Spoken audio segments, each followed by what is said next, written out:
జై Sriram. Dear friends, ఇది గరుడ పురాణము 3వ అధ్యాయము. అయితే ఇందులో గరుత్మంతుడు శ్రీ మహావిష్ణువుకు ఒక ప్రశ్న వేస్తాడు. అది ఏమిటంటే, స్వామి, యమపురంలో ప్రవేశించిన జీవులు ఎలాంటి బాధలు అనుభవిస్తారు అని అడిగాడు. అప్పుడు శ్రీ మహావిష్ణువు ఇలా చెప్తున్నాడు, గరుడ, నీవు నరక బాధలు వింటే చాలా భయపడతావు. అయినా అడిగావు కనుక చెప్తున్నా విను. బహుభీతి పురానికి 44 అమడల దూరంలో యమధర్మరాజు పట్టణం ఉంది. అక్కడ నరక బాధలను అనుభవించే పాపుల హాహాకారాలు వింటూనే ప్రేత ఏడుస్తాడు. యమపురంలోని భటులు ఆ ఏడుపు విని దక్షిణ ద్వారా కావలివాడైన ధర్మధ్వజునితో పాపాత్ముడు వచ్చి ఉన్నాడని చెబుతారు. ఇట్లా జీవితకాలం పోగు చేసిన ధనాన్ని వారు స్వనుభవంలోనికి తెచ్చుకోలేక కన్ను మూసినప్పుడు ఆ ద్రవ్యమంతా వాళ్ళ సంబంధికులు అనుభవిస్తారు. ధర్మ సూక్ష్మం విచారించి చూసినప్పుడు, అయ్యో, అతడెన్నో పాపాలు చేసి ఆ ధనం సంపాదించగా వాళ్ళంతా దాన్ని భాగాలు చేసుకోవడానికి తయారయ్యారే, మరి అతడు చేసిన పాపాల్లో భాగం పొందడానికి సిద్ధలు అవుతున్నారా? కానే కారు. అందులో విషమెత్తు పాపమైన వారికి అంటదు. పాపం చేసిన వాడు శిక్ష అనుభవించక తప్పదు.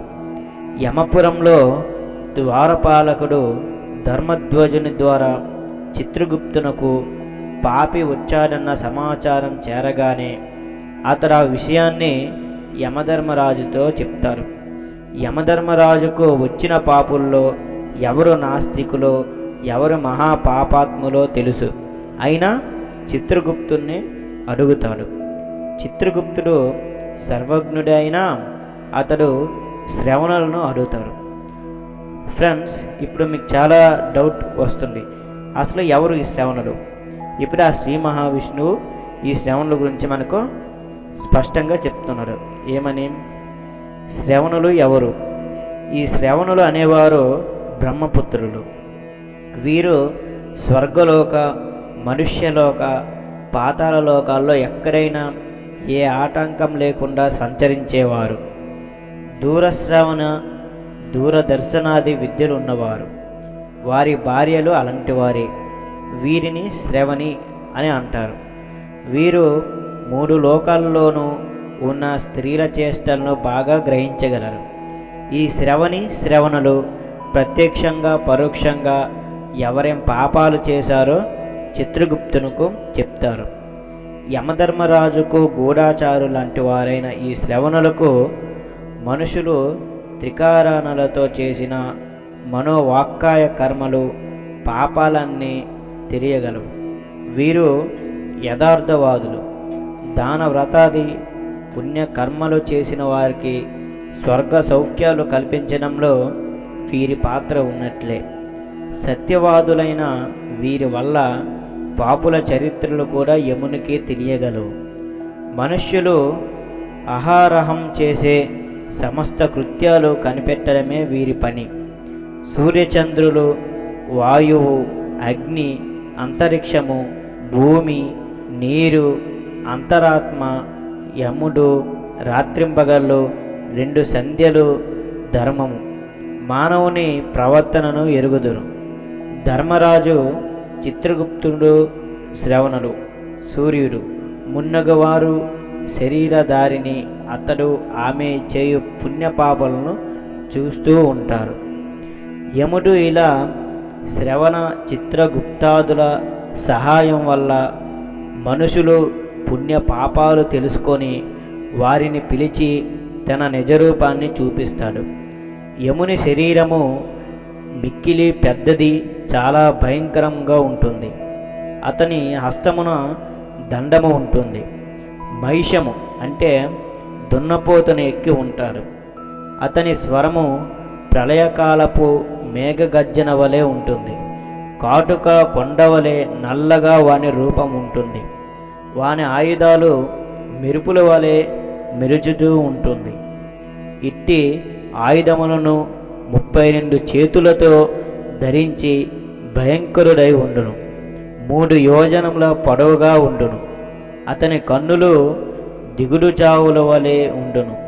కూరలతో, ఎర్రని కన్నులతో, పెద్ద ముక్కుతో మిక్కిలి భయంకరుడై ఉండును. అతని వద్ద మృత్యువు, జ్వరము మున్నగు పరివారము ఉండును. అతని పరివారము కూడా అతని వలె భయంకరముగా ఉంటుంది. ఆ పరివారం కూడా యముని వలె పాపులను గద్దించుచుండును. ఆ మహారూపాన్ని చూస్తేనే చాలు పాపాత్ములు భయపడతారు. ఈ యమధర్మరాజు స్వరూపం వర్ణన ముందు ఇంకా గలదు. చిత్రగుప్తుడు మృత్యుజ్వరాది రోగాలతో కూడి అతి భయంకరకుడై యమునికి సమీపంలో ఉంటాడు. అతని కంటే అతని దూతలు ఇంకా భయంకరులు. పాపులు వీరు గర్జనలకే వణుకుతూ ఉంటారు. దాన గుణము లేని పాపులు మరింతగా భయపడుతూ ఉంటారు. యముని ఆజ్ఞ మేరకు ఏర్చే పాపాత్ముల్ని చూస్తూ చిత్రగుప్తుడు, ఓరి మూర్ఖులారా, పాపాలు చేయడం ఎందుకు, ఇంతగా దుఃఖించడం ఎందుకు? పాపాలకు ఫలితం అనుభవించగా తప్పదని తెలియదా? మీరు మీ లోకంలో ఎంత స్థితిమంతులైనా, దరిద్రులైనా, పండితులైనా, పామరులైనా, బలవంతులైనా, బలహీనులైనా కానీ ఈ సమర్థువైన యమధర్మరాజు ఎదుట అందరూ సమానులే. అందరినీ ఒక రీతిగానే శిక్షించడం జరుగుతుంది. పక్షపాతం ఉండదు అని చిత్రగుప్తుడు చెప్తాడు. పాపులకు మాట్లాడడానికి నోరు ఉండదు. నిశ్చేష్టులై ఉన్న ఆ పాపులను చూసి యముడు వారి వారి పాపాలకు తగిన శిక్షలు అనుభవింపచేయండి అని భటులకు ఆజ్ఞాపిస్తాడు.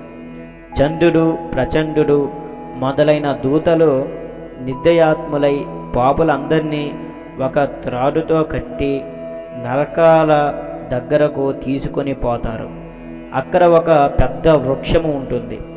అది 5 యోజనములు వెడల్పు, 1 యోజనము ఎత్తు. పాపులను రక్షించువాడు ఎక్కడ ఉండదు. ఇట్లు వ్రేలాడుచున్న పాపులు యమభటులను అనేక విధములుగా ప్రార్థిస్తూ ఉంటారు. యమభటులను వివిధ ఆయుధములతో మరింతగా వారిని కొడుతూ ఉంటారు. పాపాత్ములారా, పాపకార్యములు చేయడం ఎందుకు చేశారు? సులభములైన జలమును, అన్నమును ఎవరికి పెట్టలేకపోతిరి. కాకులకు, కుక్కలకైనను ఏమీ పెట్టలేదు. అతిథులను ఆదరింపలేదు. పితృదేవతలకు తర్పణములైనను ఇవ్వలేదు. యముని, చిత్రగుప్తుని మంత్రములను జపింపలేదు. ధ్యానములైనా చేయలేదు. దేవతలను అర్చింపలేదు. పెద్దలను గౌరవింపలేదు. ఇట్టి మిమ్ము శ్రీహరి మాత్రమే క్షమింపగలడు. మేము అతని ఆజ్ఞచే మీ పాపములకు తగిన శిక్షలు వేయుచున్నాము. అనేక విధములుగా పాపులను కొట్టుదురు, కుక్కలచే కరిపింతురు, వివిధ ఆయుధాలతో కొట్టి చీల్చి మరుగుచున్న నూనెలో వేసి అనేక విధములుగా శిక్షింతురు. తరువాత వారిని యముని ఆజ్ఞ ప్రకారము తామిశ్రము వంటి నరకములలో పడివేయుదురు అని శ్రీ మహావిష్ణువు గరుత్మంతునికి వివరించాడు. ఆ పిదప గరుత్మంతుడు శ్రీ మహావిష్ణువు నమస్కరించి ఇలా అడిగారు: స్వామి, నరకములు ఎన్ని రకములు? వాటి స్వరూపం ఎట్టిది? అందులో బాధలు చెందువారి దుష్టలు ఏమి? సవిస్తరంగా నాకు వినిపించవలసింది అని శ్రీ మహావిష్ణువుని గరుత్మంతుడు కోరాడు. ఇప్పుడు గరుత్మంతునికి శ్రీ మహావిష్ణువు నరకముల గురించి చెప్పడం. గరుడ, నరకములలో రకాలు ఇన్ని అన్ని అని చెప్పగల సంఖ్య ఎవరి వల్ల కాదు. ఎందుకంటే అవి అసంఖ్యాకంగా ఉంటాయి.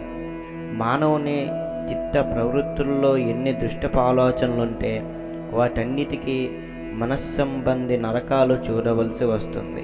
కనుక అవి అసంఖ్యాకంగా ఉన్నాయని చెప్పక తప్పదు. కానీ నీ వంటి జ్ఞానికి ఆ సంఖ్య రేణుమాత్రంగానైనా గోచరించడానికి రహస్యమైన ఈ సంఖ్య చెప్తున్నాను. క్రూరమైన నరకాలు మొత్తం 84 లక్షలు ఉన్నాయి. జీవుల సంఖ్యకు ఇవి సరి సమానం అనుకో. వీటిలోనూ ఘోరాతి ఘోరమైనవి 21 నరకాలున్నవి. అవి ఏమిటో విను. తామిశ్రము, అందతామిశ్రము, రౌరవము, మహారౌరవము, కుంభీపాకము, శుచీముఖము, అసిపత్రవనము, అవీచి, అందకూపము, వైతారణి, పుయోద, కృమిభోజనము, ప్రాణరోధ, కాలసూత్రము, సందర్శము, తప్తోర్తి, వజ్రకంటకం, సాల్మలి, వినాశము, నానాభక్షణము, రేతఃపానము. ఇవి మొత్తం 21 నరకాల పేర్లు. ఈ నరకాలకు చేరువలో 5 ఆమడల విస్తీర్ణం 1 యోజనం ఎత్తు కలిగిన ఒక బురుగ వృక్షం అగ్నిహోత్రంలా వెలుగుతూ ఉంటుంది. పాపాత్ములందరినీ ఆ చెట్టుకు తలక్రిందులుగా కట్టి యమదూతలు కొడుతూ ఉంటారు. వారిని అక్కడ ఆదుకోవడానికి ఎవ్వరూ ఉండరు. యమదూతలు చేత వారు హింసించబడుతూనే వారేమేమి పుణ్యకార్యాలు చేయలేదు ఆ పుణ్యకార్యాల చిట్టాను యమభటులు చెప్తుండగా వింటారు. కొందరు పాపులు దెబ్బల బాధ కోరవలేక గిలగిలలాడి పడిపోతుంటారు. అలా పడేటప్పుడు ఆ చెట్టు ఆకుల చేత కోసుకొని పోయి వారి శరీరం తెగిపోతూ ఉంటుంది. కింద పడిన వారిని కుక్కలు కరుస్తూ ఉంటాయి. ఈ పాపులలో కొందరిని భటులు రంపాలతో కోస్తారు, కొందరిని గొడ్డళ్లతో నరుగుతారు, కొందరిని భూమిలో నడుములోతు వరకు పాతి బాణాలతో తలలు ఎగరగొడతారు, కొందరిని గానుకారించినట్లు తిప్పుతూ ఉంటారు, కొందరిని నిప్పుల్లోనే కాల్చి సమ్మెటలతో సాగొడుతూ ఉంటారు, కొందరిని సలసల కాగే నూనెలో నేతిలో పడేసి వేపుతూ ఉంటారు, కొందరిని బోర్ల పరగోబెట్టి ఏనుగుల చేత దుఃఖిస్తూ ఉంటారు, కొందరిని నూతుల్లోకి తోస్తారు, కొందరిని పర్వత శిఖరాలపై నుంచి క్రిందకు దొర్లిస్తారు, కొందరిని పురుగుల గుంటలలోనికి తోస్తారు. వజ్రపు ముక్కలు గల కాకుల గ్రద్దల వల్ల ఆ పాపులు పడే హింస చెప్పనలవి కానిది. ఇప్పుడు మనం ఆ 21 నరకాల గురించి పూర్తిగా, అలాగే ఆ నరకాలు ఏ ఏ పాపాలకు ఏ ఏ శిక్షలు అందులో ఉంటాయి తెలుసుకుందాం. ముందుగా 1వది పాపం. పరదన్న, పరసంతాన, పరస్త్రీ అపహరణకు తామిశ్రం అనే నరకం. ఇందులో అంధకార బంధరమున పడేసి కర్రలచే బాధడం. 2వది మోసగించి స్త్రీలను ధనమును పుచ్చుకున్నవారు. దీనికి అంధతామిశ్ర నరకము. కళ్ళు కనిపించని నరకము, నరికిన చెట్ల యందు పడేయుదురు. 3 ఇతర ప్రాణులను చంపి తన కుటుంబమునకు పోషించుకునేవాడు. రౌరవము నరకం. ఇందులో రురువులు అను పాముల కన్నా ఘోరమగు జంతువులు హింసించును. 4 సంపాదించినదై అచ్చము తన కొరకే ఇచ్చించుకునివానిని. మహారౌరవము. పచ్చి మాంసము తినువారులు హింసించెదరు. 5వది పశుపక్షాదులను చంపి పట్ట నింపుకొనేవారి. కుంభీపాక నరకము. సలసల కాగే నూనెలో పడేదురు. ధనమదంతంతో అందరినీ చిన్నచూపు చూచువారిని. సూచిముఖి. శరీరమును సూదులతో బొంతల వలె కుట్టుదురు. ఆపద సమయములందు కాక ఇతర సమయంలో వేదములను ధిక్కరించిన వారు. అసిపత్రవనము. కుర్రాలతో గొడ్డును బాదినట్టు బాదుట, సర్వాంగములను కత్తులతో కోయుట అను శిక్షలను అనుభవించరు. 8వది దండించదగిన వారిని దండించిన రాజులను. అవీచి. చెరుకు గడల వలె గానుగలలో పెట్టి త్రిప్పుదురు. 9వది నల్లులు మున్నగు వారిని చంపిన వారిని. అందకూపము. పాములు, నల్లులు, దోమలు, చీమలు హింసించును. 10వది, కులమర్యాద పాటించని రాజు లేక రాజోద్యోగి వైతారణిని. చీము, రక్తము, తల వెంట్రుకలు, గోళ్లచే నిండి ఉన్న నదిలో త్రోయబదురు. 11వది, శౌచము, ఆచారము పాటించని వారే. 11 పుయోద, మూల మల మూత్రాదులచే నిండిన సముద్రమున పడద్రోతురు. 12 అతిథులకు, అభాగ్యులకు అన్నము పెట్టక తన పొట్ట నింపుకునేవారు. క్రిములతో నిండిన 1,00,000 యోజనముల కుండములో పడేయుదురు. 13 ప్రాణరోధ, కుక్కలను, గాడిదలను చంపి వేటనే వృత్తిగా పెట్టుకున్న బ్రాహ్మణులు అంపకోలచే వేటాడుదురు. 14 తల్లిదండ్రులను, వేదాలను, బ్రాహ్మణులను ధిక్కరించేవారిని కాలిసూత్ర నరకము. రాగి నేల కలిగి నెత్తిన నిప్పులు చెరుగు సూర్యుడు ఉండి మార్చివేయుచుండును. 15 ఆపద లేకనే బ్రాహ్మణులు ధనము, ఇతరుల బంగారము, రత్నములు దోచుకున్నవారు. సందర్శ, మండుచున్న కడ్డీలతో పొడుచుట, పటకారులతో చర్మం పీకుట వంటి శిక్షలు అనుభవించెదరు. 16 సంభోగించరాన్ని ఆడదానితో సంభోగించిన మగవారు, అట్టి మగవారితో సంభోగించిన స్త్రీలు. తప్తోర్మి, మండుచున్న ఇనుప పురుషమూర్తిని స్త్రీలచే, స్త్రీమూర్తిని స్త్రీలచే, స్త్రీమూర్తిని పురుషులచే కౌగులింపజేయుదురు. 17 పశువులతో సంభోగించిన వారు ముళ్ళున్న బురుగు చెట్టు మీదకి ఎక్కించి క్రిందకి లాగబదరు. వజ్రక. 18 శాల్మాలి, కులభార్యచే వీర్యపానము చేయించువారు వీర్యపానము చేయింతురు. 19 వినాశము, దంభయజ్ఞములు చేసి పశువులను హింసించు నరమేధములు చేయువారిని నరమాంసము పశువులు ప్రాంతకరమైన యాతనలు అనుభవింతురు. నానా భోజనం, మాంసము తిను స్త్రీలను వాటి గల ఆయుధములు ముక్కలు ముక్కలుగా కోసి కేరింతలు పెట్టుదురు.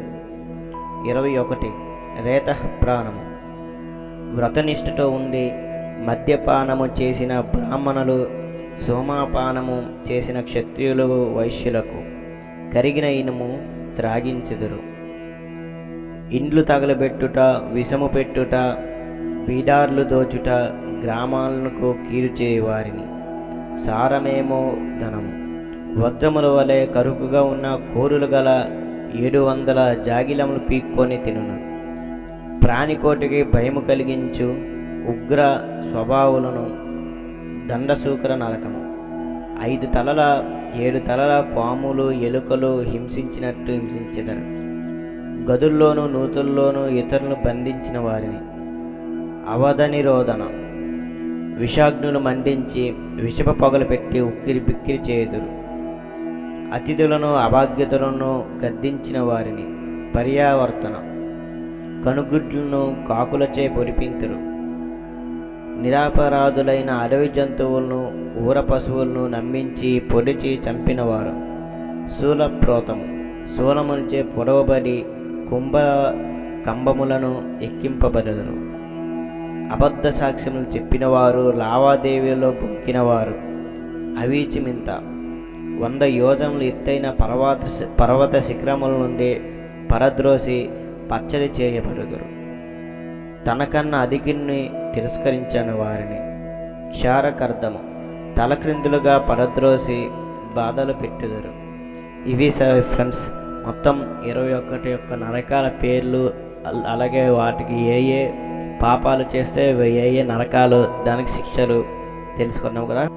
గరుడ, ఈ 84 లక్షల నరకాలు ఎన్నెన్నో శిక్షలకు స్థానాలు, చాలా భేదాలతో ఇవి కల్పితాలు, క్రూరులైన యమకింకరులతో నిండి ఆయా పాపాలకు శిక్షించడానికి తగిన రీతిగా ఉంటాయి. ధర్మమును ఎన్నడూ చేసి ఎరుగని మహాపాపాత్ములు ఈ నరకాల్లో పడి కల్పాంతం వరకు ఆయా నరక బాధలు అనుభవిస్తూ ఉంటారు. స్త్రీ పురుష భేదమిచ్చట లేదు. పాపాలు చేసి సంపాదించిన అన్యాయార్జిత విత్తం వల్ల ఎవరైనా కుటుంబ పోషణ చేసినప్పటికీ ఆ పాపం ద్వారా పుత్రాదులు అనుభవించరు. యజమాను ఒక్కడే ఆ పాపాలకు శిక్షలు అనుభవిస్తారు. బ్రహ్మహత్య సమానమైన పాపాలకు వేరువేరు నరకాలున్నవి. బ్రహ్మహత్య అంటే కేవలం బ్రాహ్మణుని చంపడమనే అర్థంతో భావించకూడదు. దేవతల పట్ల భేదబుద్ధిని చూపడం, గురువులు తల్లిదండ్రులను ద్వేషించడం, హరిహర నైవేద్యాలను తులనాడటం, శాస్త్రద్వేషం, పురాణ ద్వేషం, పితృదేవతార్చన నిరాకరించడం, వివాహితలను కన్యలను చెరచడం, పరాభవించడం, భార్య పిల్లల పట్ల నిరాదరణ, గోహింస, గోబ్రాహ్మణ సమూహాల మధ్య నుంచి నడవడం, సంధ్యావందనాదులను అతిక్రమణ చేయడం, అగ్నిని మిత్రుడిని కాలితో తన్నడం, ఇతరుల ఆహారాన్ని కాజేయడం, వేశ్యల మీద ఆదాయాన్ని పొంది భుజించడం, ఇవన్నీ బ్రహ్మహత్య సమానమైన దోషాలు. ఇవి చాలా ఘోర పాపాలు. వీటన్నిటికీ కుంభీపాక నరకమే శిక్ష. బంగారం, ఇతర లోహాలను దొంగిలించడం, ధాన్యాదులను దొంగిలించడం, పిత్రార్జిత భూములను కాచేయడం, అల్పప్రాణుల్ని హింసించడం, నిరపరాధుల్ని దండించడం, అన్యాయాన్ని ఎదిరించకపోవడం, సాటి మనిషికి తోడ్పడకపోవడం, పితృదేవుల్ని పరిహసించడం, వీటికి కాలసూత్ర నరకమే శిక్ష. విప్రుల సొత్తు అపహరించడం, శుల్కం పుచ్చుకొని వివాహం చేసుకోవడం, ఆహార జల విక్రయం, ధనలోభంతో చేసే అక్రమాలు, సిద్ధనాన్ని నేలపాలు చేయడం, పాలు నెయ్యి వంటి అమృతోపానమైన వాటిని అందరికీ అందనంత ధరకు విక్రయించడం, ఈ పాపాలకు కృమిభోజన నరకమే శిక్ష. వావి వరస లేకుండా స్త్రీ పుందు కోరడం, మాట తప్పించడం, పతిని నిరాదరణంగా చూడడం, కృతజ్ఞత, విశ్వాస ఘటత్వం, అబద్ధపు సాక్ష్యం చెప్పడం, ఉచితంగా ఇవ్వవలసింది వెలకట్టి విక్రయించడం, నోరు లేని అల్పప్రాణుల్ని వాటి వైరి జంతువుల్ని అప్పగించడం, ఈ పాపాలకు అంధకూప నరకమే శిక్ష. గరుత్మంత, ఇవి వివరించడానికి ఎంతకాలమైనా సరిపోదు, విఘ్నుడు గనుక గ్రహించగలవు అని పలికాడు శ్రీ మహావిష్ణువు. ఇంతటితో ఈ 3వ అధ్యాయము పూర్తి అయినది. జై శ్రీరామ్.